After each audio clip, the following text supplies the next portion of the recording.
Aaron R the Poet. Now you know it.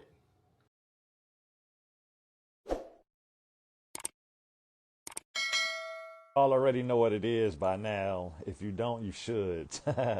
So we're gonna go ahead and bring my man JT up.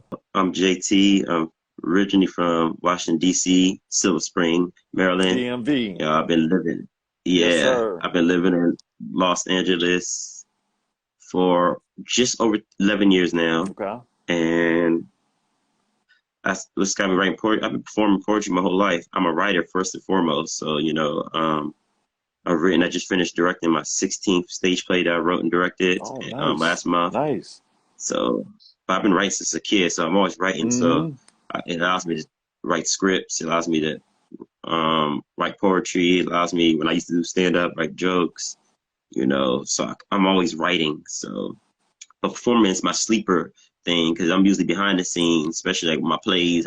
I direct. I had like 14, 15 actors on stage, Nice. and I'm behind the Uh-huh. scenes doing the lights and the sound and getting the and directing and casting it. But people don't understand that. Don't always see that I can actually perform, and so I say that to when I time to do some spoken word. Yeah. All So, right, I can dig it. So what spoken word you gonna do for us today? well, I'm gonna do two pieces. The first piece is a piece that I wrote back in 2011, like my first year in LA. Mm-hmm. This is a regular signature piece. I'm gonna start with that one. This piece is called "When That Moment Comes." They said fairy tales are for the hopeless romantic. Then why are people still trying to love like the two in Titanic? Something planted at us since day one.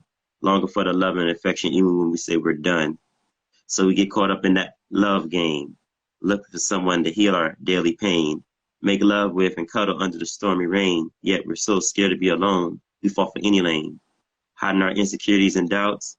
But we don't know that this is what life is all about. Those special moments we hold, we bury deep into our souls because we don't ever want to let go of those special moments because we don't want to lose control of ourselves. So we hold back our hearts because we'd be damned to have another right one tear it apart. Still patching up from the previous heart bruises, hoping your heartache, agony, and pain will cause you to lose it. We say we know what we want, but why when we get it, we continue to look for something better.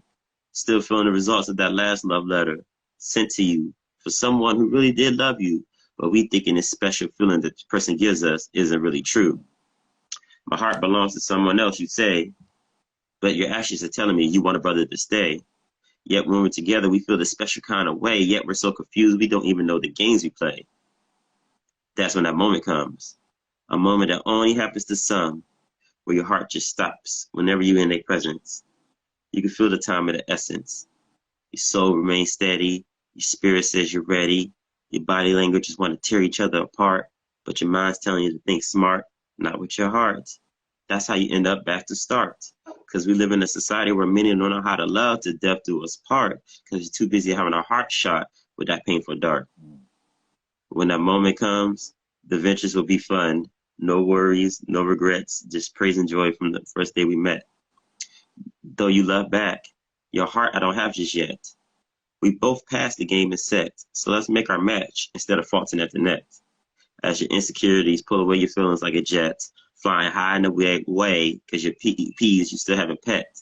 Yet, I'm willing to place all bets that I could love her the spiritual way while still keeping her wet.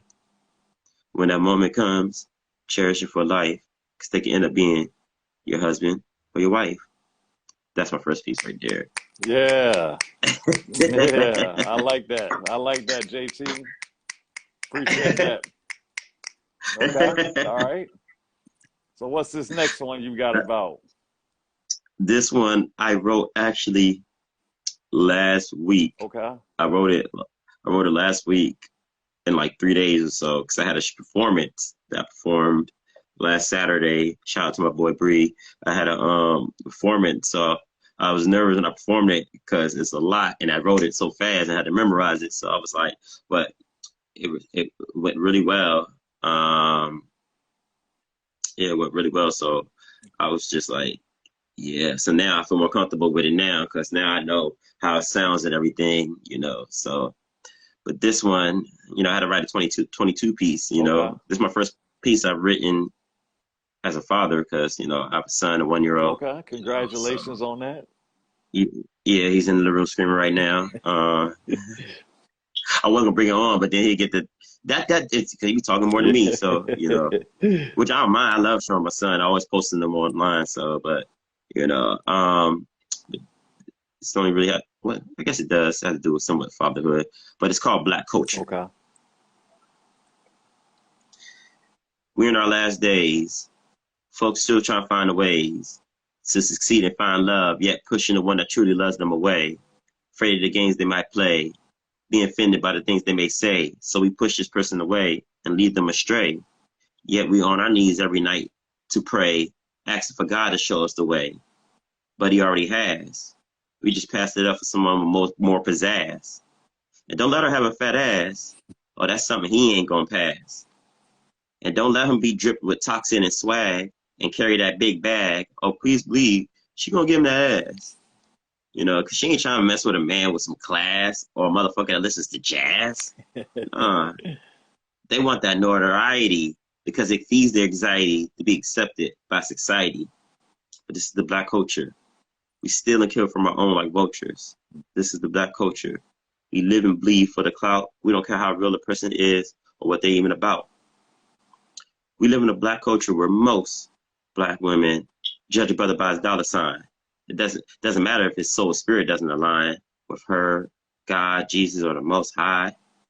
Too busy getting high off his own supply, which I don't judge. I like to smoke that good shit as well. That Mary Jane, if I must tell. And I smoke that fire from the depths of hell. And when I smoke, I scream out every night and I yell, these hoes ain't loyal. While she giving me brain, leaving me insane in the membrane. This is the Black culture. We steal and kill from our own like vultures. This is the Black culture. We live and bleed for the clout. We don't care how real a person is or what they're even about. We live in a Black culture where sexual chemistry is defines attraction. So fellas, if you don't give her pussy that reaction off the first interaction, please believe you ain't gaining any more traction. Cause you know, like she gonna say, we just had a spark. And now that she has it, her pussy ready to bark on this motherfucker. She ready to fuck him in the car, hotel, or even at the park. Shoot, at her house with the lights dark. And if she really likes you, she gonna give you that nice arc. Cause in her eyes, she has to fuck you. It's a must. And if your game is right and your body tight, that's definitely a plus. Not knowing that she's acting like just a man because she just fucking you off of just lust. Talk about men could do it, I could do it too. He don't care, he just trying to bust that nut inside her to trap her. Cause he ain't trying to let that pussy go. So she could be out in the streets to become the next man's hoe? Oh, hell no. That's something they gotta keep that to themselves. Can't let that go to anybody else. So they're gonna say whatever to keep that to himself. Cause that's what niggas do. But this is the Black culture. We steal and kill from our own like vultures. This is the Black culture. We live and bleed for the clout. We don't care how real a person is or what they're even about. We live in a Black culture where they will assassinate your name. Don't take accountability for the bullshit, so they deflect blame. Fronting on social media when their life is really a shame. Acting like they got it like that when their life is really a game. It's the front like they've given this false impersonation of who they really are when they really are fucking lame. They would sell you out, or they would sell their own souls for some riches and fame. Trying to ball like Leonard, but you ain't Dame. And she talking about all men ain't the same. Cause she wanted to believe the guy she wanted to fuck with was going to be her true king. To treat her as his queen and take under his wing. So she gave her career to sing. Cause she thought this motherfucker was really going to give her a ring. Now 5-6 years later, she's a baby mama to 4, 5, 6 kids. While he's still on the streets slinging that ding-a-lang. Jang-a-lang, jang-a-lang, guess what? You was just a motherfucker fling. And now she's sitting reflecting back on how she really thought them two were really a thing. And she thinking like, wow, there's so much she passed up that could have really been her true king. That's what you get when you're too busy trying to be a bad bitch and not a first lady. Want to be Michelle Obama, have a ring and have a baby, but she end up being like Cardi B chasing the Offset ass nigga who's toxic and shady. And then as we get older, she starts to realize her vision of true love is coming real hazy because she wasted her precious years of her life to some nigga who was just out in the streets fucking hoes and being lazy. But we champion this shit because we like to believe that the person we fucking on is actually legit, you know, but not realizing that as we get older, relationships come easier to up and quit because nobody likes to believe that their dating choices are full of shit. You know, whole time they missing out on somebody who wanted to give them the world that they never forget, who wasn't full of the lies, games, and tricks. But that's what you get when you're stuck in that lustful matrix. See, this is the Black culture. We steal and kill from our own like vultures. This is the Black culture. We live and bleed for the clout. We don't care how real a person is or what they're even about. Black culture. Yeah. It's a lot of real stuff you were saying in there, man. Black culture for real. Yeah. Yeah. I feel like that's what Black culture is these days, you know. Mm-hmm. A lot of real talking For better there. or for Yeah, worse. yeah. Yeah, for sure. I appreciate that, JT. So tell people what else you got. I know you mentioned some of the stuff you direct and do, but how can people get in contact with you? What can we be looking for you from in the future? Well, I just finished my play last month called Black Dads, and I'm gonna like I'm working on the pilot right now to shoot that because I want to get it picked up as a series. But everybody's telling me bring the play back again. Just like bring it back because it was a great turnout. Like, all 5 shows sold out and stuff. My son was in it. He's only That's one. tight. Yeah. So, you know, now I feel like I want to grab him now. But he's an entertainer. 1-year-old did his first stage, so it looks like I'm going to bring it back Father's Day weekend. You know, Black Dads, Father's Day. Mm-hmm. You know, so it was a great message. A lot of people who came who've seen my other projects or worked with me in the past was like, this was the best project story. You know, Yeah. because you see how this Black culture is. I hits deep. I gets deep with shit. Yeah, yeah. So yeah, man, you have to make So sure you share that link with me. I'd love to support that and check it out for sure. And I have a documentary coming out too that I worked on for 6 years, and I finally have it finished. It's called Love Game Docs. You see Love Game, I'm throwing the Love Game everywhere and your stuff. That was my franchise play. You can scroll down my Instagram. I did Love Game, the stage play. Like I did my first play in 2010 in DC. Then I came to LA, January 2011, and then I did it to play different times, different casts, different years. Then I got a documentary called Love Game Docs, which is about healing Black love relationships. So you something know, else. I'm just interviewing people and getting their views on relationships and stuff.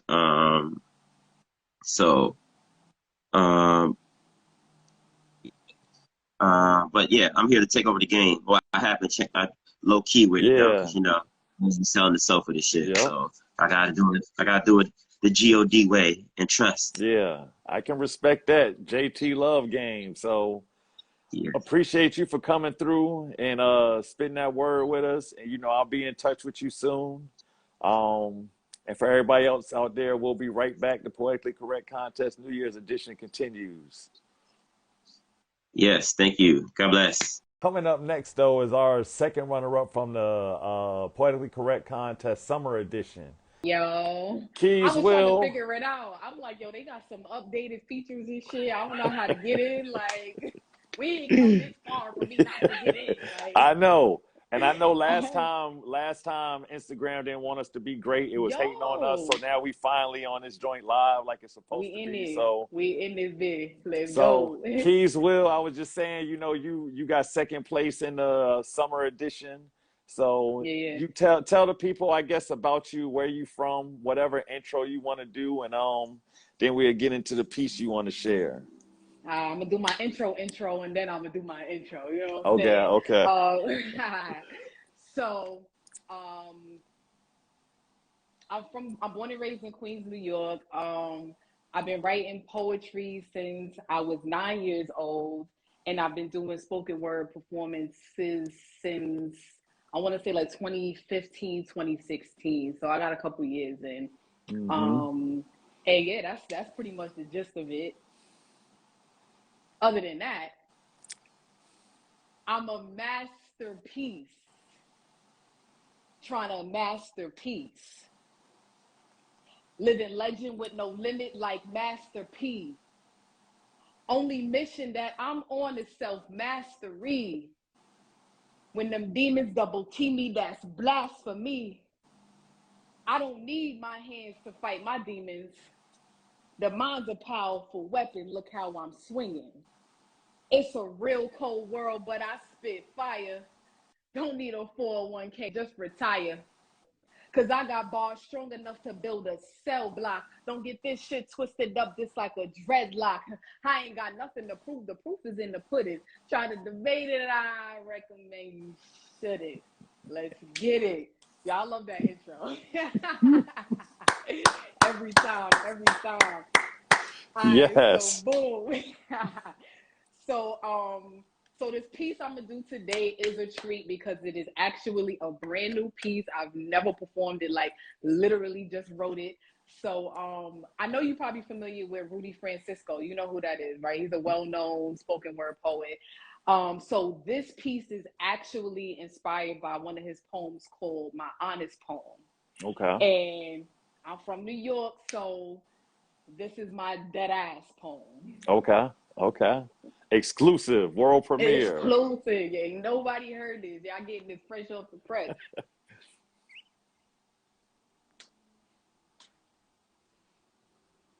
I was born on December 6th, which means I'm a Sag, which means I'm a fire sign. Now, here we go. I know some of you probably kissed your teeth and rolled your eyes, but really that hate is just love in disguise, because one thing about us is we tell no lies. Y'all come to us for the hard truth. No coats of sugar for your sweet tooth, although it may burn like Devil Springs, 160 proof. You keep coming back because you know I got the juice. Speaking of juice, I prefer alkaline water. And if you don't know the difference, you don't drink enough water. Like knowing when it's bottled from when it's tapped, like feelings when they're bottled from when they're trapped. I dance around emotions like I'm practicing tap. Some days I don't know how to feel. My mind is on the front lines of a battlefield. My body is programmed to autopilot. My heart skips beats like it's on a diet. They say Jesus was a carpenter. And since I'm his only begotten daughter, I learned how to build walls around my heart higher than the Mexican border. I'm just trying to protect it from being slaughtered. I know that no way in also means no way out. It's a dead end, and dead ass, it needs to dead end, but I cut off all connections like dead ends. My hair taught me how to commit. Like, even though sometimes it get hard, it doesn't mean you should split. Conditioning is deep. You gotta let it sit. You only grow from the effort that you put into it. Like love. I honestly think my soulmate got lost in the solar system. Like when Jeff Bezos was giving trips back to Earth, she must have missed them. They say love is patient. So wait for the right one to come along. But yo, on some real shit, sis, you dead taking that long. Like, at least let me know if you on the way. Send me the Addy so I can meet you halfway. Ain't that the route relationships go anyway? My biggest fear is losing my memory. I used to think about it real heavily, and it's not that I'm afraid to forget my friends and my fam. I fear that no one knows me well enough to remind me of who I am. Who I am is someone who doesn't like avocados. I don't know how y'all eat that shit. The first time I tried, I thought I was allergic. Like I actually threw up as soon as I ate it and decided from then to hate it. It's the texture. I don't like foods that I can't actually chew. Now, grits are the only exception to the rule, which you only add salt, butter, and a little bit of cheese. Sugar does not belong on grits. Don't you dare argue with me. The end. In the end, I just want to say that I lived.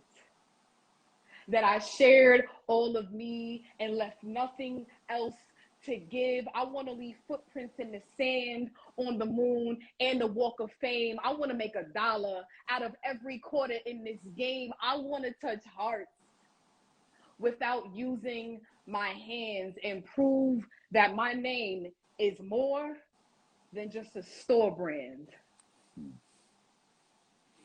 When I get to those pearly gates, before God lets me pass, he'll say, thou hast made me proud, my child. Dead ass. That's it. Thank you, thank you, thank you, thank you. So that's my dead ass poem. Yes. Yes. That's the only piece I got for y'all. I don't want to bring none of my old shit into the new year. Fire in here. Fire. It's a little hot, here. right? The temperature went up. It got a little hot. And for those, yeah. and those who don't, you know, I know it's gonna be a lot that I'm gonna have to get on the playback. But for those who don't know why you said your name would be more than a furniture store brand, your name is IKEA. So it is. That's the giveaway for y'all. That's the giveaway. Yep, that's the government. That's so the line behind the bar. So yeah, yep. Thank you. So, but I appreciate you. Thank you for always encouraging me to push my pen. Like I probably wouldn't have wrote a new piece if you ain't, you know what I'm saying, telling me to come and join this competition. So yeah. I definitely want to give thanks to you for that. Yeah, no, I appreciate it. Thank you too. And I guess before we finish up, tell everybody what you're working on now, and how they can get a hold of you in the future. I do got a couple of things going on right now. I'm working on my second book. That should be out by the spring. I got an EP that I'm dropping in the summer. And then just be on the lookout every Monday. I do a Meet Me on Mondays. So I actually do have a self-published book that's out. It's available on Amazon, link in the bio. And I just tell the story behind my poetry because it is an autobiography, but I just want to dig a little deeper. So meet me on Mondays, every Monday, 8 o'clock. And that's pretty much it. All right. Well, she got second place last time. It's gonna be coming tough. For first, baby. It's gonna be tough to stop her this time. That's only Keys will. Appreciate y'all for tuning in. We're gonna keep this thing rolling and appreciate you as always. Fire, fire. Thank you. Be blessed. Poetically Correct Contest New Year's edition continues. We have our next guest coming up, mayangozi. Yes. Welcome. Thank you. Welcome to the Poetically Correct Contest New Year's edition. Such a pleasure to have you join us today. So I guess tell us a little bit about you, where you're from, and kind of how you got into poetry. Yes, so I am from Long Beach, California, and born and raised in LA. So I got into poetry when I was a teenager. I was around 16 years old, and I would just play with words, and I would write poems about my friendships, just school drama, friend drama, family, and I think I knew I had a talent when I was 8 years old. I would oddly write scary stories, and it would be 8-page long scary stories on like wide roll paper, and I would create characters, and that's when I knew there was something there. And as an adult, it transformed. I started writing about deeper things, love, family, and the poem I'm going to share with you today is a big transition that just happened in my life, is in regards to leaving my job, which I thought would have been my forever home.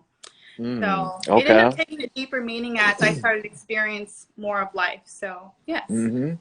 All right, great.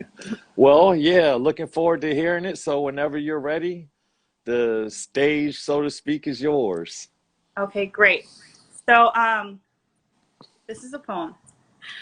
I have to do what's best for me. At the end of the day, disappointment and sorrow in your eyes almost made me forfeit my happiness just to see you smile. But in that moment, I caught myself, almost sliding down a slippery slope of repeated mistakes from my past, where I let my self-hardness get in the way of making a decision that was best for me. Not again, not today, not ever again. Damn hard to get to where I am today. Sacrifice was the bed I laid on for months in trying to become a better me. Isolation and volume on mute as I let my thoughts drown out my mind, figuring out my next step to learn how to walk in the imprints of the sand that were meant for me and only me to travel on. This sacrifice is personal. Generational cycles will be broken. Financial literacy will be gained. Wealth will be promised not only for me, but for the children I bear in the future. I tell you, trauma will be resolved in a thing of the past because I know my power more than ever. And it is not to lie in the role of being the right hand or the help to anyone. It is to stand on my own 2 feet and to lead with grace, authenticity, and empathy.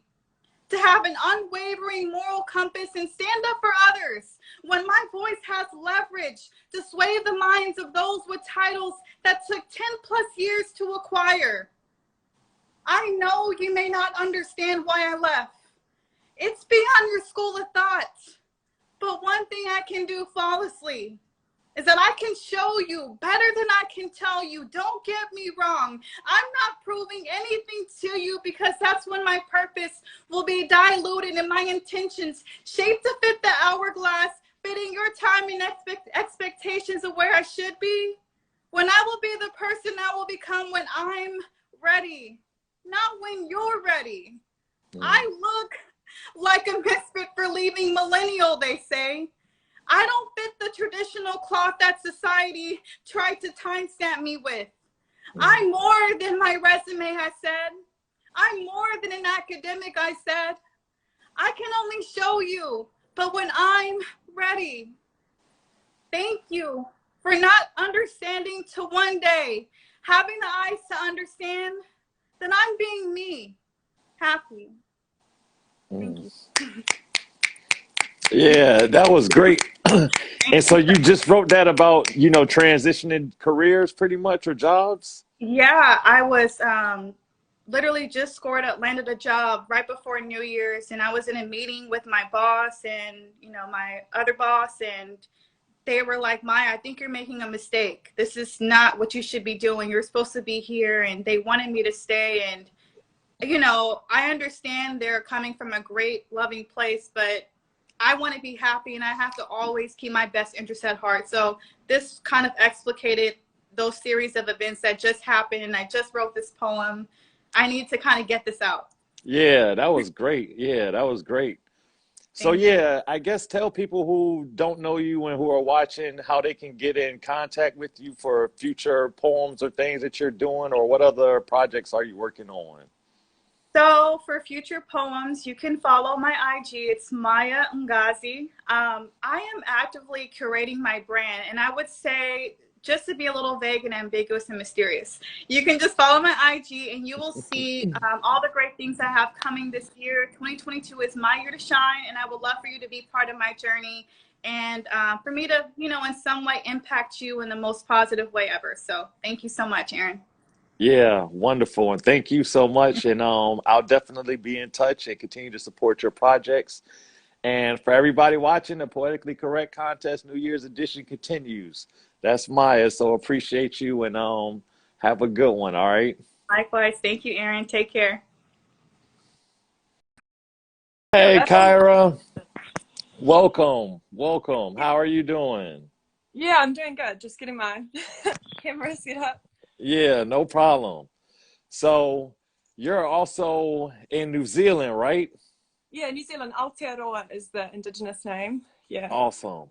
So and you're a day ahead of us, right? Because from what we talked about a little earlier, it's already what, Sunday over there? Yes, it's nearly 12 o'clock midday Sunday. Yeah. All right. So Kyra's coming to us from the future, everybody. Hopefully with good news. Yeah, right. So yeah, I guess tell people a little bit about you, you know, how you got into poetry, and then we'll get into your pieces for today. Yeah, sure. So I remember just starting to improvise rhymes, just like walking around balancing on the wooden beam at school when I was like 5. So I feel like it's kind of ancestrally strong or something, because I never was like asked to do it, or it just kind of was what I would do, how I'd spend my time, just wandering and rhyming, and I've kind of kept that going ever since. So more than 20 years of writing. Yeah. Awesome. Yeah. So today, which poems are you going to share with us, and anything you want to say about them? Yeah, so I'm going to do 3 poems. I've tried to kind of space out different themes and kind of, I guess, pacing to them as well. So the first one I'm going to do is called What Happened to the Healers. Okay. And it was inspired by a few different connections, but it's about the intentional suppression of cultural healing practices across history and geography. And I was thinking about the suppression of that within Ireland, but also in different parts of Asia. And in Aotearoa, there was a law passed. It's called the Tohunga Suppression Act. So Tohunga means expert. And they were traditional Maori healers. I'm not Maori myself. My whakapapa's Irish settler and Romani, like nomadic peoples. And I was also listening to Jill Scott Heron, his song where he says it's winter in America and all the healers have been killed. And thinking about that sort of thing of like, how are we going to resist or change things if we can't even heal? Yeah.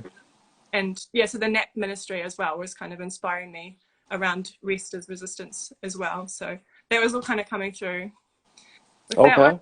Yeah, so that's the first poem. Shall I explain the other 2? You can just, you can go ahead and do the first one and then explain them as you get to it. So cool, sounds good. Alrighty, so this is What Happened to the Healers. There were never any snakes in Ireland, my mother taught me. The snakes were the druids, the wise, the healers. First step in oppressing a people, kill the healers, the bards, poets, storytellers. Leave them to get sick, to never recover, and not know who they are. Ban their dress, dance, and song, strip them of their pride, force them to carry themselves with shame, no language, cultural identity, or name. Multiplicity, homogenized, assimilated in the same. Once demoralized, teach them to give themselves the blame.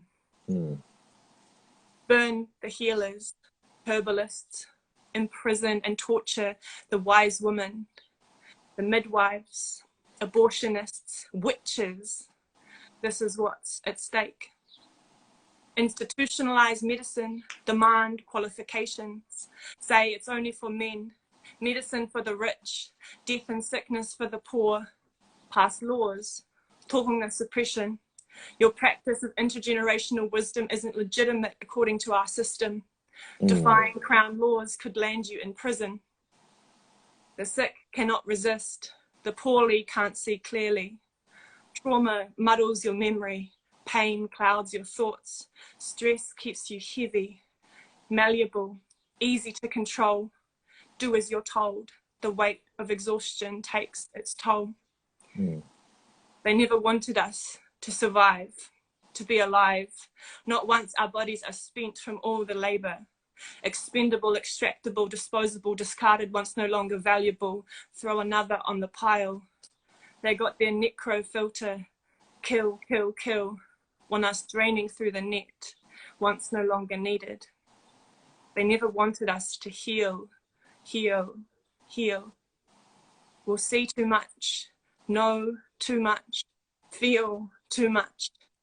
They want us disconnected, out of touch, deprived of sun, deprived of sleep, but we are bursting with pain, secrets we can no longer keep. We will nap, we will rest, from this grind we'll divest, soak up sun, curl up in bed, have a bath, dance and laugh, catch our breath, massage, stretch, get back in touch, with ourselves, the earth, heal the rift, firmly rooted, no longer adrift. Close your eyes and see the colors. Don't look directly at an eclipse. For joy, for love, for calm, to rest. Know our bodies are well equipped. Things unseen can be observed. Feel your breath, feel the shift. Your chest gently falls and lifts. This is it. Yeah. That was great. That Thank was you. great, Kyra. I really like that one. Oh, thank you. Okay.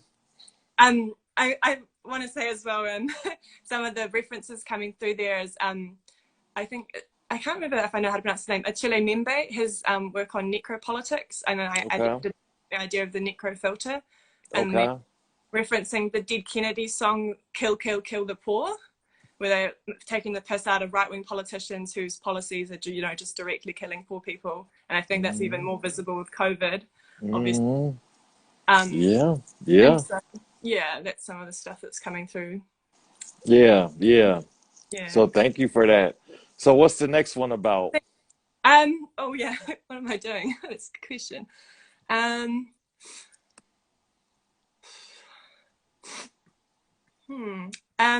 The next one is called Spillover. Okay. And it's about the connection between violence and the need for balance. And I wrote it after speaking and performing at World Vegan Day, because in Aotearoa, the health of our air and our waterways, the awa, the rivers, is really badly impacted by pollution, like runoff from farming and the dairy industry and things like that. So it's quite harmful to Indigenous sovereignty as well. And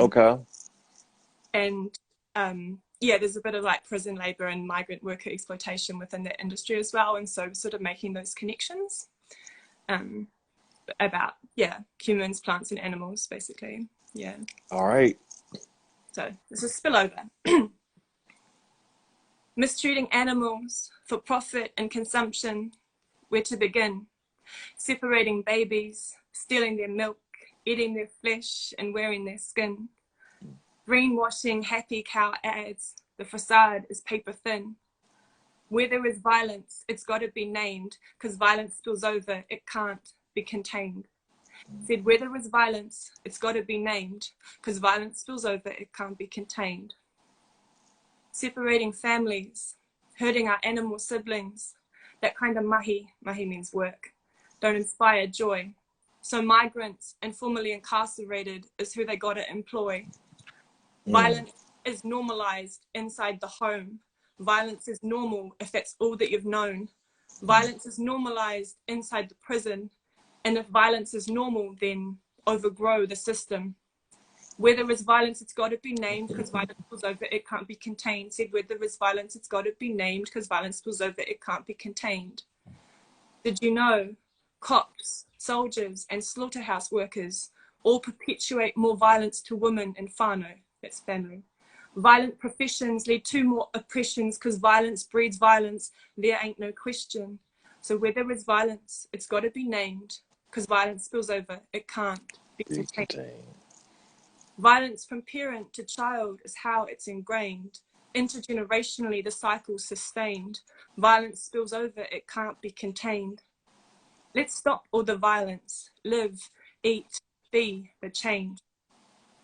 The way animals, people, te taiao, that's the environment, are treated is poor. Physical, sexual, verbal abuse. They say a lot goes on behind closed doors, yet a lot goes on behind closed doors on these isolated farm sites with no oversight. It's got to be said, an awful lot goes on inside the farming shed. Yeah, an awful lot goes on inside the farming shed. The truth is hard to bear, so don't bury your head in the sand. Come join with us to take a stand. Protect Papa Tua Nuku, our earth mother, she who sustains our life. Respect this land. If it doesn't concern you now, it'll surely concern you soon. As the rivers fill up with runoff and the air fills with factory fumes. Said if it doesn't concern you now, it'll surely concern you soon, as the rivers fill up with runoff and the air fills with factory fumes. The verdict is clear, we need clean awa and breathable air. Yet the verdict is clear, we need clean awa and breathable air. Where there is violence, it's got to be named, because violence spills over, it can't be contained. On the ads, they have them smiling and waving at the gate. Want you not thinking about the blood phosphate stolen from Western Sahara and then brought into our harbour for the grass, for the cows, for the milk, from one colonized land to another. Solidarity with our Sahrawi sisters and brothers. It's a dodgy colonial lie, so don't trust their chain of supply. Where there is violence, it's got to be named, because violence spills over, it can't be contained. Whether it's Aotearoa or Western Sahara, colonized by England, Morocco or Spain, minefields, pollution, choking deaths and disappearances, all causing indigenous pain. Shift the mindset and the industry, transform the supply chain. Open your heart and feel what's happening, expand your circle of compassion. Said, open your heart and feel what's happening, expand your circle of compassion. We need a food system, lovely and healthy for all living beings. The water, the woman, the workers, the children, the humans, mothers, mountains, animals and air. Sustain and affirm life for all living things. Gotta live life with care, gotta make this world fair. Violence to animals, violence to workers, violence to women and violence to children, violence to water and violence to air. Where there is violence, it's gotta be named, because violence spills over, it can't be contained. Respect the principle of interconnection. Love the water and air and give them protection. Awhi, support the animals, humans, te taiao, make the connection. So we're putting our loving values into practice, ensuring there's excellent access. So we shift into plant-based, because I don't want none of my siblings living their life in a cage. Human or animal, fueled by our love and fueled by our rage. We got the vision, this the abolition age. Movements converging, we on the same page. Compassion, not capitalism. I rest my case. Yeah. Awesome, awesome, Kyra, awesome. Oh, thank you. And I have to give a shout out as well to my friend Jessica. She's a mother who used to work in the dairy industry in Aotearoa, and she was really heartbroken by the abuse to workers and to the cows and calves themselves. And she became pregnant and was breastfeeding while working on a dairy farm and seeing those family separations, and listening to her and hearing about her whānau situation of trying to leave that abusive industry. It was quite hard, and I really admire the work she does now as part of a group called Mothers Against Dairy, advocating for the environment and for the cows as well. Yeah, sure. Yeah. Okay. All right, so the last one. Yes. This one is called Live to Protect. Okay. And it's about the causes of zoonotic diseases, deforestation, habitat destruction, and industrialized animal agriculture, and the need for having a regenerative, healthy food system. Okay. So, on similar themes, but slightly Yeah, different. but no, that's great. Being an advocate for that and what you're passionate about, that's wonderful. Thank you. Yeah. Alrighty. Okay. Live to protect. I should say as well, I'm not against vaccines. I just see that as addressing a cause, but not going to the root of how zoonotic diseases spread. So like vaccines can stop the spread of disease, but we need to stop the diseases from spreading in the first place, which is the root causes of destruction. You know what I mean? Yeah. It's like what point of the problem you go to. Live to protect. This virus, climate crisis, messing with our breathing, we're all hurting, we're all grieving. We've had enough. It's confirmed. We got to live to affirm life, to be safe to the touch. Quit messing with the bats and birds, leave them alone. Stop the habitat destruction, you're destroying their homes. When you burst the bubble from one zone to the next, that's how zoonotic diseases spread. Humans in contact, encroaching on animals like never before. Consequences dire, especially for the poor. Mother Earth's at her limit. She can't take it no more. That's how zoonotic diseases spread. All the ports they connect, they'll send the products and the virus, ship and direct. Super deadly pathogens leaving millions dead. To respect human, plant and animal life, we gotta live to protect. We gotta live to protect. Industrialized agriculture, cramming pigs and chickens in cages while exploiting migrant workers in shit conditions on low wages. Pathogens grow sicker and multiply in the squalor because the businesses don't put life ahead of the dollar. From animal farm to humans, zoonotic diseases spread on, and we're all left wondering what the hell's going on. SARS, Ebola, Zika, COVID, a list of deadly names, and we'll hear a new one soon if we don't make a change. Yeah, we'll hear a new one soon if we don't make a change. Back off, let the forests grow. Back off, let's don't go further down this road. He said big farm makes big flu, so what we gonna do? Our food system, trade system got us in danger, got animals in danger. There's a more balanced path we gotta pursue, gotta love all life and see no stranger. We gotta live to protect, protect to live. Can't just be taken, we gotta give. We reached a habitat threshold. The heat, floods and fires been sounding a death toll. Global warming melting the Inuit right to be cold. School and media's been conditioned. It's time we broke from the mold. Loving people disobey harmful norms, so don't do what you're told. Freedom ain't a product on the shelf to be sold. Gotta protect to live, live to protect. Our Mother Earth is hurting, so let's show some respect. SARS, Ebola, Zika, COVID. I can't wait for this to all be over. COVID might go away, but I'm scratching my head, wondering what on earth is coming next. So wear your mask and wash your hands, but to change the course, we gotta change our plans. Go to the source, what's the cause? Go to the root to stop the spread. You vaccinate one virus, that won't be the end. Not when another virus comes and spreads all over again. We gotta live to protect. Coughing's a startling sound. Masks and sanitizer all around. It feels like a ghost town back in lockdown. I feel cramped like a prisoner, a caged animal. I'm so sick of this, wanna go back to normal. Just tell me what normal is, tell me what normal is. There ain't no quick fix. If normal caused the problem, we gotta change all that is. Abolition is simple. It means changing one thing. Change everything. If you don't know where to start, get to loving listening, because all the while we've been zoned out for the count. Indigenous people have been speaking, protected, holding it down. Silently appreciate our breathing while respecting First Nations leading. The Amazon's been burning for Pachamama. They've been grieving all the logging, cutting the forest, and who's got the earth bleeding. We got to live to protect, protect to live. Can't just be taken, we gotta give. Let the forests grow, leave the animals their homes. Quit cramming different species in sickening conditions. Grow and eat regeneratively, transform our food system. Rise to the challenge, to live life in balance.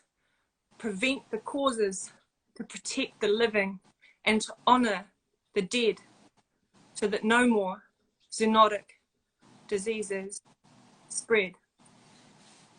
We got to live to protect. Awesome. Thank you, Kyra. Thank you so much. Thank you. Tell people how they can get a hold of or reach you, and what do you have planned for the future? Yeah, sure. And can I just quickly credit some people whose work I reference and am inspired by? Yeah, sure. So what's his name? Robert Wallace, an epidemiologist. He wrote Big Farm Makes Big Flu and Dead Epidemiologists. His work on zoonotic diseases is really important, and that's in this poem. So it's poetic journalism. Okay. As well as the Guam poet Craig Santos Perez, his wonderful collection Habitat Threshold, I reference and am inspired by, as well as Sheila Watts Cloutier, the Indigenous woman activist, who talks about the Inuit's right to be cold, as well as the Black abolitionist Ruth Wilson Gilmore, whose new abolitionist book is called Change Everything, about how abolition is about changing one thing, which is everything, which is clearly what we need. So Yeah. that's cool. Okay. Yeah, so just want to acknowledge them because I didn't do it alone. Sure. And for me, I guess the main platform that I'm on at the moment is at kyraspeaks on Instagram, and I've got a wee Twitter going, but I'm not as active there at the moment. And I'm on Facebook. Great. On Facebook under kyraspeaks. And at the moment, I am working towards doing a live performance in Ōtepoti, Dunedin, which is where I live in the South Island, Te Waipounamu of Aotearoa, New Zealand. So I'll be doing probably 3 nights of performance, poetry and songs with some live music as well. And it'll be themed around earth protection and Indigenous sovereignty solidarity. And I'm also working on a live music and poetry arts fundraiser in solidarity with 2 different kaitiaki groups, which are Guardians, Indigenous people who are protecting the land in Shelley Bay and Waiheke Island, Protect Putaki, and the group Mo Whenua, who are protecting their lands and ocean and penguins and beautiful gardens against basically bullshit harmful development. So Yeah. another project that I'm part of organising at the moment. So yeah, just kyraspeaks at Insta is the main way to follow me, and I try to share stuff online as well as do stuff in person when we can. So yeah, great. And thank you so much, Kyra. And I definitely appreciate your passion coming through for your humanitarianism work and wanting to make a difference. That's what the world needs for sure. So thank you for that. And nice to connect with you across the globe here, you know, New Zealand to DC. So that's great. So Yeah, I'll be in touch with you and continue to support you. And thank you for participating in the Poetically Correct Contest New Year's edition. Yeah, thanks so much. I should say as well, with the environmental and Indigenous sovereignty, solidarity activism that I'm involved in, the group to follow if people are interested is called Environmental Justice Ōtepoti, which is the Dunedin-based environmental justice group that we do stuff. Okay. All right. Will do. Thank you. Thank you so much. All righty. What's up, brother? My man Con Science 101 is in the building again. Always good to have you in these contests. So I know you a little bit, but tell the people, you know, a little bit about you, where you from, how you got into this spoken word. I'm from Orlando, Florida. I got into spoken word through Devery the Word Problem and Blue Bailey. Miss Blue Bailey. She's 2 dope ass poets from Orlando. You feel me? They pretty much got me started when I was just doing battle rap. You know, they told me where battle rap came from, and I fell in love with both. You feel me? Yeah. So I can dig that. So all right, man, what you gonna do for us today? Man, today I got a oldie but a goodie. I felt like last time I performed it, I was in a hospital. I didn't really get to perform it well, you know, do it justice. Okay. But I got a good one for y'all, man. All right, cool. Well, you know, the floor is yours whenever you're ready. Con Science 101. All right. See me good. Not bad.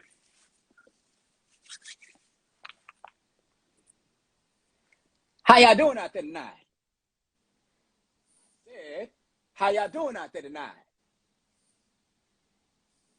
If you down to hear some dope poetry tonight, let me hear you say "Show You Right." Show you right. Down to hear some dope music tonight, let me hear you say "Show You Right." Show you right. If you feeling your host so far tonight, let me hear you say "Show You Right." Show you right. All right. For those of you that don't know, what you are witnessing is what I like to call sky or high learning. Never mind. I'd like to welcome y'all to Con Science 101. I'm your host, Conscience. Just say con if it makes sense. And I'm here to raise your conscience level, so shit. We gonna get into this poem, all right? All right? All right.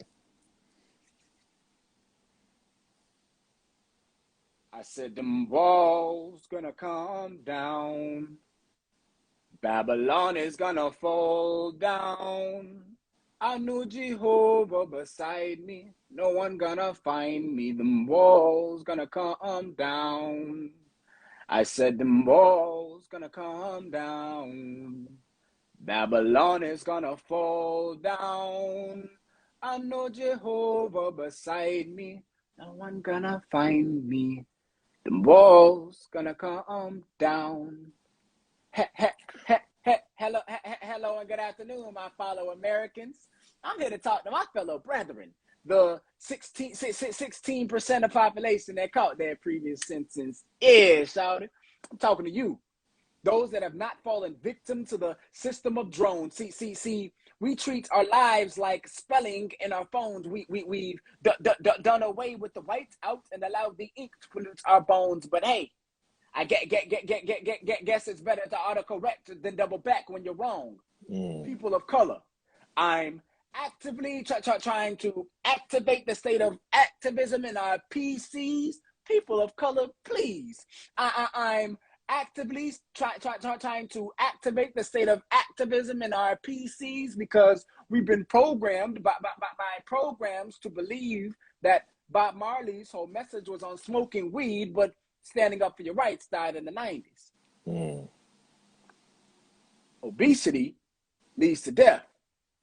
To fill yourself up with junk, lay on the couch and watch TV. See, I'm here to do for you what my father did for me and raise your state of desire for activity. Pull your brothers up instead of pulling up on them.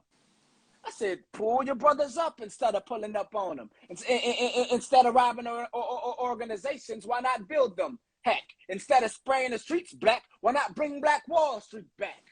Screw being Americans, it's time to teach our kids what it means to be black.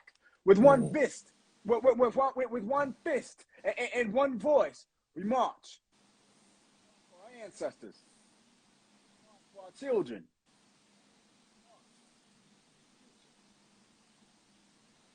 Trayvon Martin, rest in peace.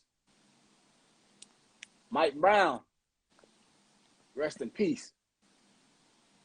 Afros all across the globe, I'm sorry. This is the truth that this is the truth that we've been teaching for years. See, our people say they want a revolution, but in reality, our people fear the revolution. Our people fear anything that has to do with the revolution. Our people fear anything they ain't accustomed to, even if what they're accustomed to is wrong. See, in the days of slavery, our people fought for revolution. But we've allowed the Uncle Toms of the world to silence us, the pacifier that lulls us to sleep. But as his story shows, the Afro in America is hungry, and he will not be silenced. The media promotes violence as officers lash out against my kind, and I'm taught to send more of my women and children for the slaughter. Oh no, my brothers. Oh no, my sister. I'm here to tell you that there is no greater devil than the ones that they place on the minds of our people. There will not be a revolution one day. There will not be a revival of the passive Afro-Americans because the revolution will not be televised. It will not be found on the ending credits of Scandal, nor will it air on the 6 o'clock news and Dawn show not after no Lakers versus Warriors game. Oh no, my brothers. Oh no, my sister. The revolution is live. The revolution is life. The revolution So PCs, activate yourselves. I spaz out till I pass out. Sleeping on me guaranteed a brick in your glass house. I could flow quicker than Weezy claim to make him tap out. I should be the best rapper, but I'd rather be the answer to my generation's modern warfare. The score's clear. Robot drones still trying to steal the black ops. They shoot first, and I said I could be the best rapper, but I'd rather be the answer to my generation's modern warfare. The score is clear. Robot drones still trying to steal the black ops. They shoot first and ask questions. The media's misdirecting. Quotes to the masses to divide them in sections. Half them watch the news, the others too stupid to listen. Brothers all about $1, US currency switching. I'm still the slickest villain on penicillin. But to guard your children, I'm chart killing on a mission to make $1 million. Smart niggas is extinct. I'm at the brink with this ignorance. Because if niggas would think, then niggas wouldn't be niggas. I'm the self-proclaimed savior to the hip-hop biz. Jump on a bandwagon, shout, we need more soldiers for this. The government's a female and you can't run over chicks. So either ride with your man or you could die with your bitch. Falls to the masses. Large man to move smooth like molasses to catch it. Hidden in the captions lies a crippling catalyst. A cadmist for captains held captive by the chains we fashioned. Said when high hopes falls to the masses, it takes a large man to move smooth like molasses to catch it. Hidden in the captions lies a crippling catalyst. A cadmist for captains held captive by the chains we fashioned. There's a lesson there's a lesson to be mastered if you grasp it.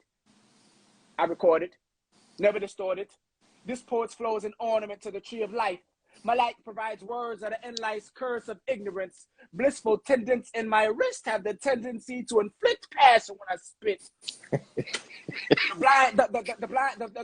The blind stares of 1,000 eyes couldn't realize the potential that rests in my mental. An MC center, cure the world of a sinful thought centered around sensual sublime messages. My pencil never could pencil their discrepancies. I write death sentences, 2 to the high power. So PCs, activate yourselves. You all have been a great crowd. I'd like to thank you all for coming out to Con Science 101. Stop it.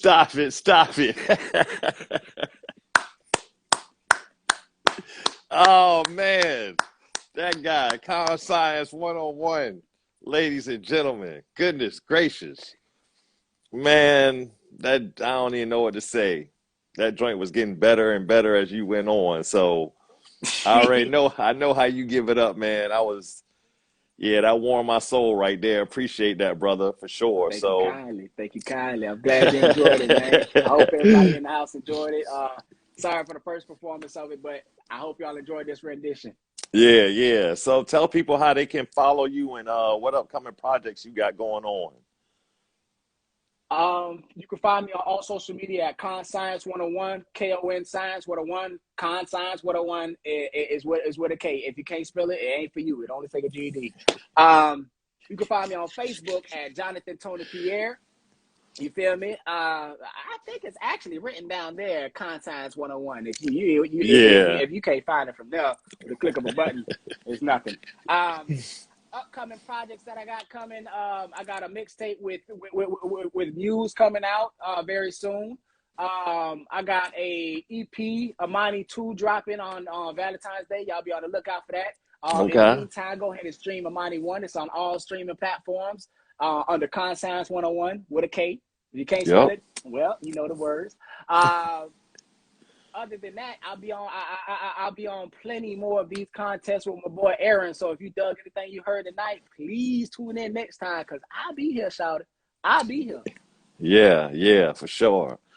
All right, well, yeah, you done set the bar, raised it even higher than it was. I think we got one more person, but I'm gonna be in contact with you for sure. So appreciate everybody's support. Poetically Correct Contest, New Year's edition. That's Con Science 101.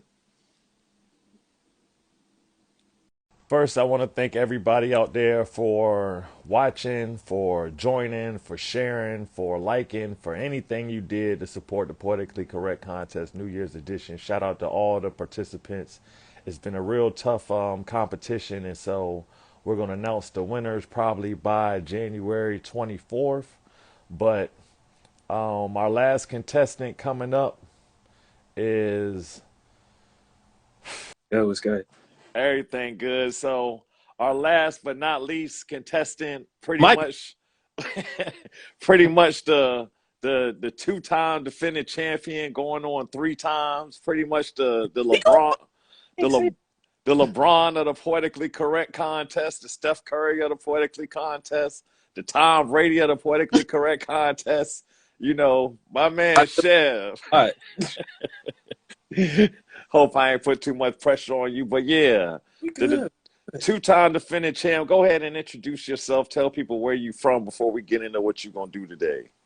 Let's see. I'm Chev, by the way. My mama like to call me. but my niggas like to call me Chev. And if you're not one of my niggas, don't call me. Let's see. I'm from Atlanta, Georgia, by way of New York City, meaning I was born in New York City. We moved to Atlanta when I was like 8 years old, college in New York, so we spent a lot of back and forth. I'm not that old, but I'm a legend. I ain't gonna tell you exactly. Yeah, that's All right. Cool. That's what it is. So which piece you gonna do today? Any introduction you want to do to it or about it? The floor is yours, brother.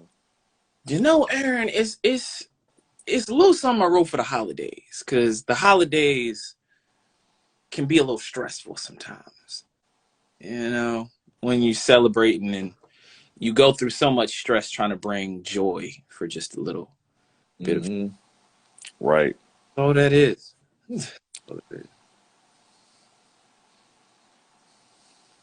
In fact, let's see, what date is it now? It's like January, like 16th.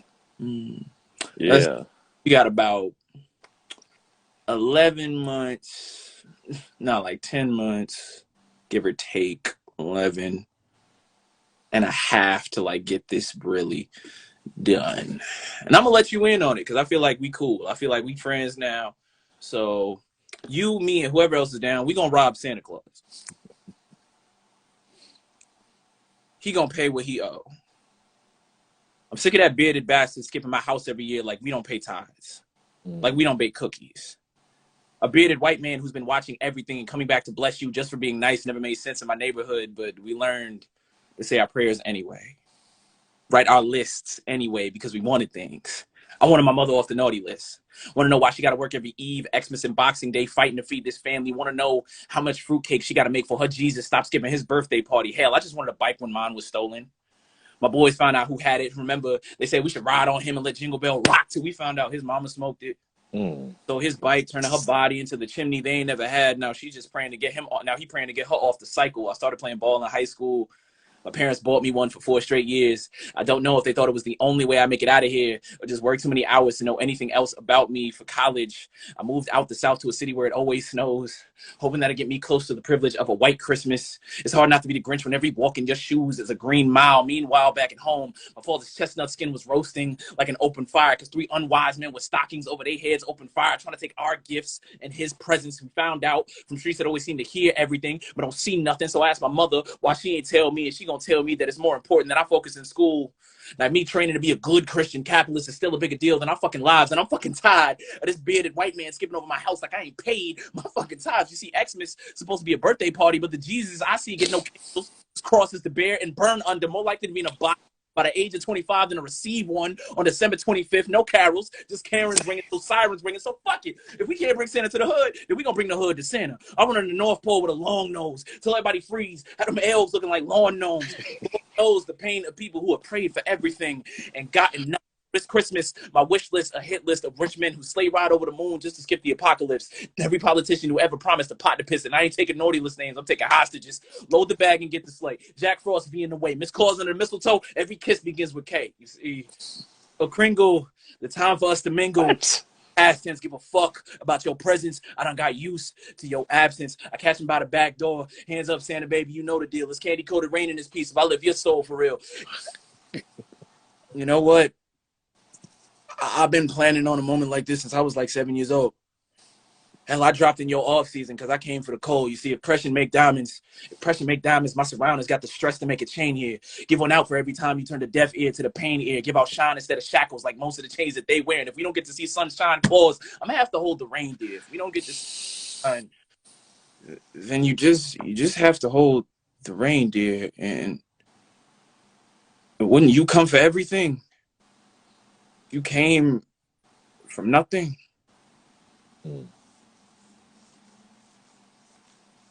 Boom. Man.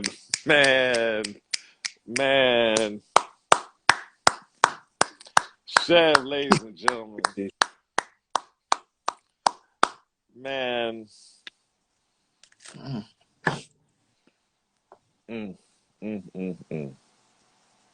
I don't know what got into you.